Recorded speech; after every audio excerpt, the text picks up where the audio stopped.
15 মেতে আমরা border cross করি। আমরা যে কজন গেছিলাম তারা সবাই মিলে বর্ডার ক্রস করে আগরতলা যাই। আমি পৌঁছার সঙ্গে সঙ্গে ওখানে সবাই জানতে পারলো যে আমি চলে এসেছি।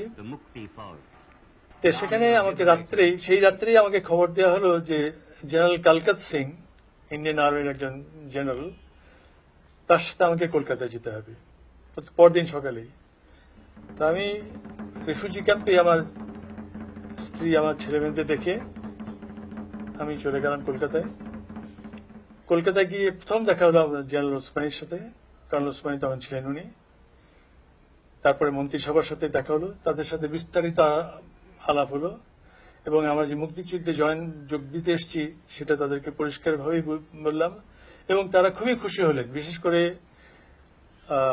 আমার মতো একজন সিনিয়র মোস্ট অফিসারকে পেয়ে তারা খুব খুশি হলেন যে এতে প্রমাণিত হবে যে বাঙালিরা যেখানেই থাকুক না কেন, যত বড় র্যাঙ্কই হোল্ড করে থাকুক না কেন, তারা এই যুদ্ধে যোগ দেবে। উইং কমান্ডার বাশার, স্কোয়াড্রনের সুলতান, কর্নেল বাদরুল আলম, তখনকার পিএর সত্তার, আকরাম, সাহাব, খালেক, এরা এরকম সবাই ছিলেন।